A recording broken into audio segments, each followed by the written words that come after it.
بسم الله الرحمن الرحيم. الحمد لله نحمده ونستعينه ونستغفره ونؤمن به ونتوكل عليه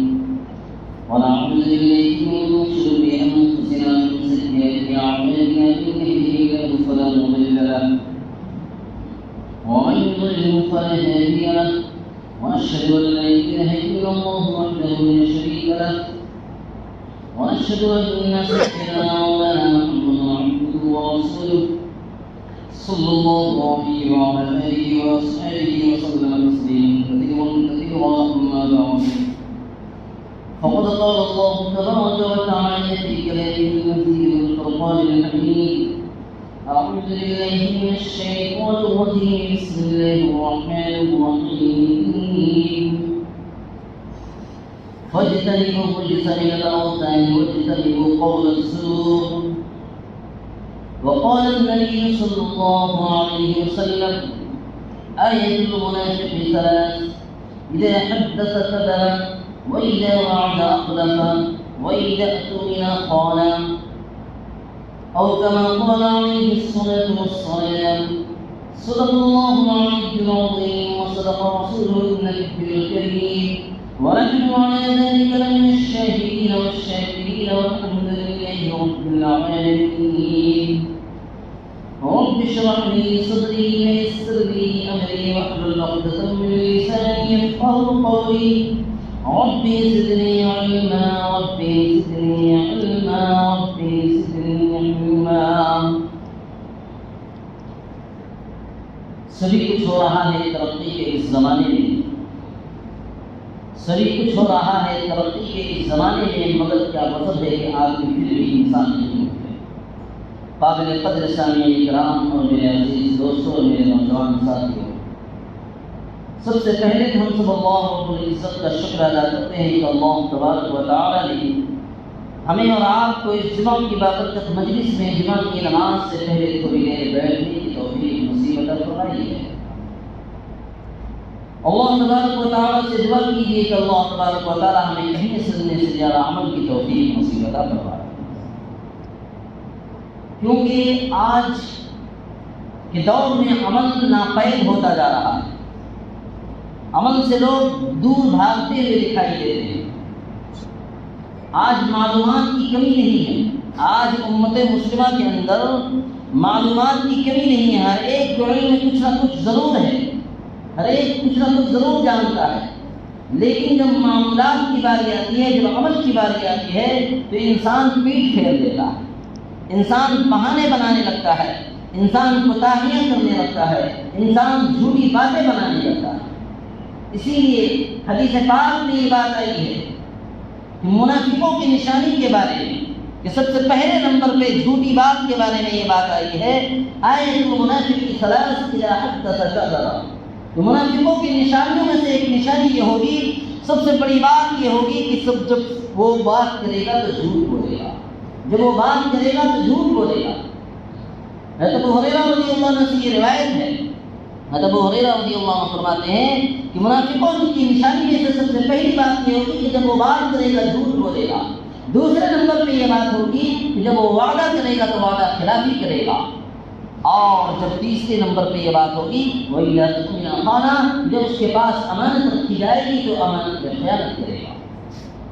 لیکن آج ہمارے ذہنوں میں آج صرف دین کو آج ہم نے محدود کر لیا کہ دین نماز روزے کا نام ہم نے رکھ لیا. دین کیا ہے؟ صرف نماز کچھ وقت کا پڑھ لینا اور روزہ رکھ لینا، کچھ صدقہ زکوٰۃ دے لینا، اگر اللہ نے استطاعت و صلاحیت دی ہے مال کی تو حج اور عمرے کر لینا. اسی چیز کا نام آج ہم نے دین رکھ لیا. یہی دین ہے، اس سے باہر دین سے کوئی واسطہ ہی نہیں، اس سے باہر کوئی دین سے واسطہ نہیں. تو ہمارے ذہنوں میں یہ بہت ہی محدود تصورات ہے، ہمارے ذہنوں میں جو ہے یہ بہت ہی محدود تصورات ہے. اس سے بہت ہی وسیع مفہوم ہے. جھوٹ اور اس کی مروجہ جو صورتیں ہیں آج کے دور کی، آج ٹیکنالوجی اور ڈیجیٹل دور میں جو جھوٹ کی باتیں ہو رہی ہے اور جھوٹ کا جو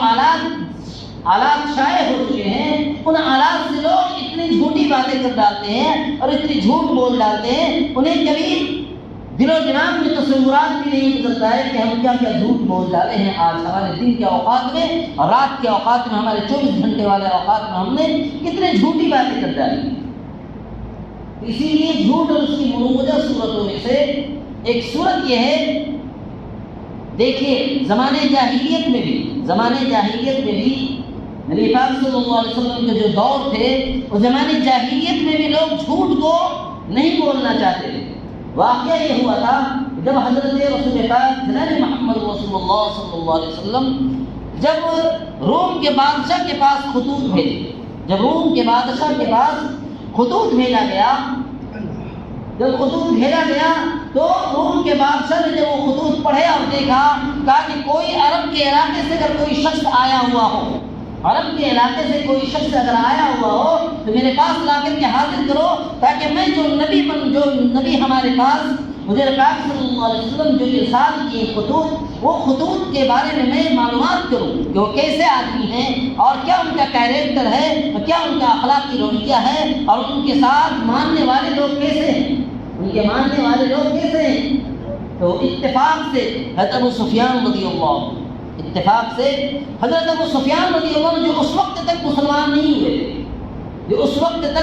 نہیں ہوئے تھے، پتہ چلا لوگوں کو، روم کے ہرکاروں نے، روم کے بادشاہ کے لوگوں نے انہیں پکڑ کر کے لایا، کہاں عرب سے یہ تجارتی قافلہ لے کر کے یہ آئے ہوئے ہیں،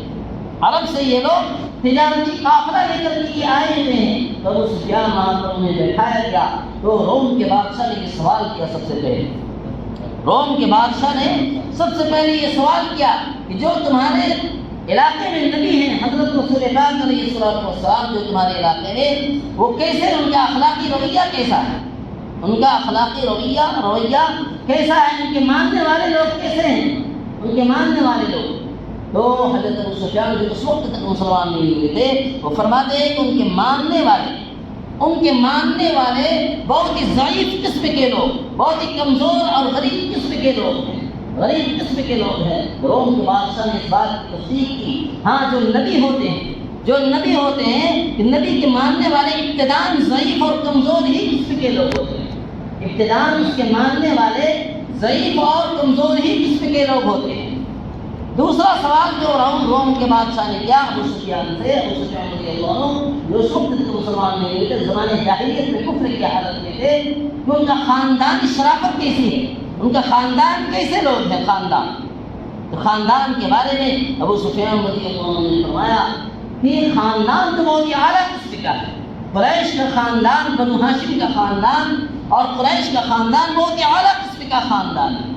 بہت ہی اعلیٰ قسم کا خاندان ہے، شرافت، بہت ہی شریف لوگ ہیں، بہت ہی معزز اور محترم لوگ ہیں، تو روم کے بادشاہ نے اس بات کا اعتراف کیا کہ جو نبی ہوتے ہیں بہت ہی اعلیٰ خاندان میں بھیجے جاتے ہیں،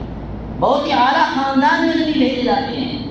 ضعیف اور کمزور خاندان اور گھٹیا خاندان نہیں، بلکہ اعلیٰ اور معزز اور مکرم اور محترم خاندان میں اور مقدس خاندان میں نبی کو مبعوث فرمایا جاتا ہے۔ تیسری بات جو روم کے بادشاہ نے ابو سفیان سے جو مسلمان نہیں ہوئے تھے ان سے یہ سوال کیا کہ تمہاری جنگ ان سے کیا جنگ ہوئی ہے، جنگ ہوتی ہے کہ تم کبھی کیا وہ جیتتے ہیں یا تم جیتتے ہو، تم غالب آتے ہو یا وہ غالب آتے ہیں؟ کہتے کہ ہاں اس وقت تک 2 جنگیں ہوئی تھی، غزوہ بدر اور غزوہ احد، غزوہ بدر اور غزوہ احد 2 جنگ ہوئی تھی۔ تو غزوہ بدر میں اللہ نے شاندار فتح عطا فرمائی تھی، 313 صحابہ کرام کو ہزاروں کے شاندار اللہ نے فتح عطا فرمائی تھی، لیکن غزوہ احد میں تھوڑی سی چوک کی وجہ سے، تھوڑی سی نافرمانی کی وجہ سے، تھوڑی سی وہ عینین نامی پہاڑی کو چھوڑنے کی وجہ سے صحابہ کرام کو نقصان اٹھانا پڑا تھا، صحابہ کرام کو نقصان اٹھانا پڑا تھا اور 70 صحابہ کرام کو شہادت کے جام کو چھوڑنا پڑا تھا، 70 صحابہ کرام جام شہادت نوش فرمائے تھے۔ ان میں سب سے بڑے شہداء جو تھے، جو سید الشہداء، شہداء کے سردار قرار دیے گئے، حضرت حمزہ رضی اللہ تعالیٰ، حضرت حمزہ رضی اللہ عنہ جو خطبہ میں پڑھا جاتا ہے، سید الشہداء حمزہ، سید الشہداء حمزہ رضی اللہ تعالیٰ،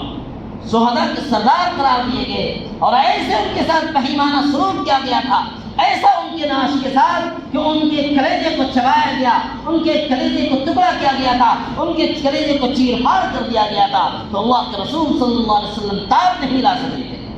تاب نہیں لا سکے تھے. اور اللہ کے رسول صلی اللہ علیہ وسلم نے یہ فرمایا تھا، میں ان مشرکین کے لوگوں کی، ان جیسے لوگ میں 70 لوگوں سے میں بدلہ لوں گا، میں 70 لوگوں سے بدلہ لوں گا. تو اللہ کی طرف سے یہ آیت مبارکہ نازل ہو گئی، وَإِنْ عَاقَبْتُمْ فَعَاقِبُوا بِمِثْلِ مَا عُوقِبْتُم بِهِ وَلَئِن صَبَرْتُمْ لَهُوَ خَيْرٌ لِّلصَّابِرِينَ. اگر آپ اے نبی، اگر آپ بدلہ لینا چاہتے ہیں تو اسی طریقے سے ایک آدمی سے آپ بدلہ لے سکتے ہیں. اگر آپ بدلہ لینا چاہتے ہیں، ان سے بدلہ لینا چاہتے ہیں تو آپ اسی جیسا بِمِثْلِ مَا عُوقِبْتُم بِهِ آپ لے سکتے ہیں. لیکن اللہ نے پھر فرما دیا وَلَئِن صَبَرْتُمْ لَهُوَ خَيْرٌ لِّلصَّابِرِينَ. اگر آپ صبر کر لیجیے گا تو آپ بہترین صبر کرنے والوں میں سے رہیے گا، آپ بہتر صبر کرنے والوں میں سے رہیے گا. اس لیے صبر کرنا سب سے بہترین ثمرہ اور بہترین نتیجہ ہوتا ہے. جھوٹ اور اس کی مروج صورت ہونے سے زمانے جاہلیت میں بھی ابو سفیان جو اس وقت تک مسلمان نہیں ہوئے تھے، اللہ کے نبی ان کے دل میں یہ خیالات آ رہے تھے کہ کوئی ایسا سوال آئے، میں روم کے بادشاہ کے پاس محمد صلی اللہ علیہ وسلم کے بارے میں ایسی بات کہہ دوں جو ان کے وقار کے خلاف ہو جائے اور ان کے وقار کو ٹھیس پہنچے اور ان کا وقار نیچے گر جائے، ان کا وقار نیچے گر جائے، ایسی بات میں کہہ دوں. لیکن جو سوال کر رہا تھا روم کا بادشاہ ایسے سوالات تھے کہ کوئی جھوٹ بولنے کی نوبت ہی نہیں آئی. وہ صاف باتیں کہہ دیتا ہے کہ اعلیٰ خاندان میں نبی ہیں، اعلیٰ خاندان میں ان کے ماننے والے ضعیف قسم کے ابتدار لوگ تھے. ان سے کبھی جنگ ہوتی تھی، کبھی وہ جیت جاتے، کبھی ہم جیت جاتے، کبھی ہم غالب آ جاتے، کبھی وہ غالب آ جاتے. میرے دوستو، بتانے کا مقصد یہ ہے کہ جھوٹ اور اس کی مروجہ جو صورت ہے آج کی دنیا میں دیکھ لیجیے، جھوٹا کیریکٹر سرٹیفکیٹ بنانا. لوگ آج جھوٹا کیریکٹر سرٹیفکیٹ بنانے کے لیے اور جھوٹا کیریکٹر چیزوں کے سرٹیفکیٹ بنانے کے لیے لوگ ایک دوسرے سے، لوگ جاننے کے باوجود بھی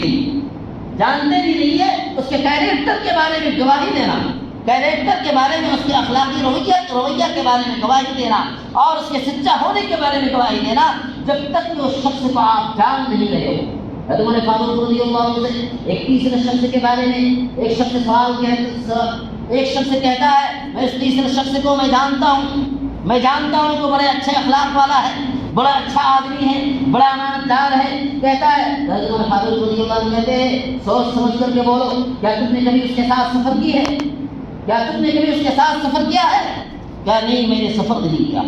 کیا کبھی تم نے اس کے ساتھ لین دین کا معاملہ کیا ہے؟ لین دین کا معاملات کیے ہو؟ کیا میں لین دین کا بھی معاملات نہیں کیا.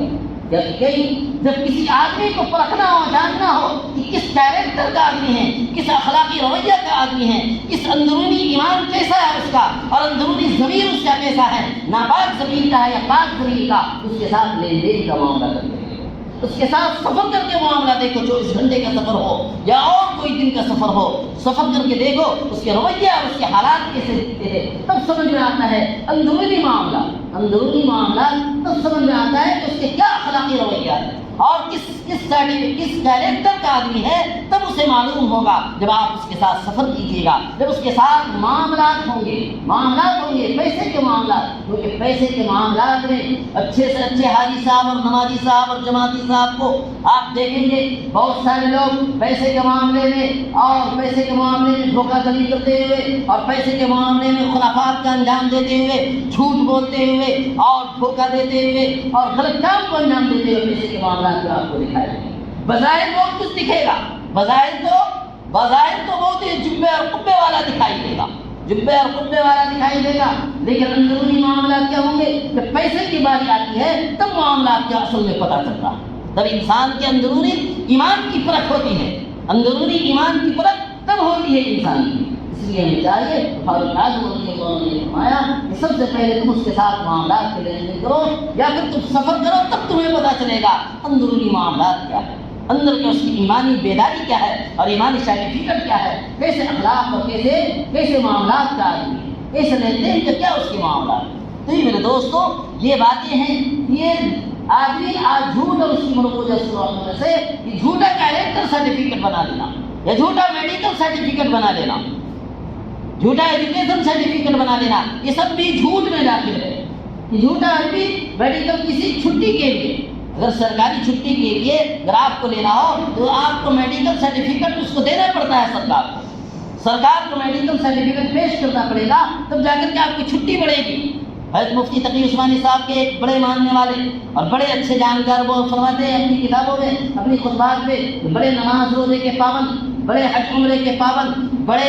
ذکر و اذکار کے تسبیحات کے پابند، لیکن جب وہ ان کے پڑوس سے پاکستان سے باہر آتے ہوئے جب وہ ان کے پڑوس آئے تو ہم سے ملنے بھی آئے، اور ملنے کے بعد انہوں نے کہا کہ میری چھٹی تو ختم ہو گئی ہے لیکن میں میڈیکل سرٹیفکیٹ بنا کر کے میں کمپنی کو پیش کر دے رہا ہوں، میں بھیج دے رہا ہوں تاکہ میری چھٹی بڑھ جائے۔ تو مفتی تقی عثمانی صاحب نے فرمایا تم نے اس سرٹیفکیٹ میں کیا لکھا؟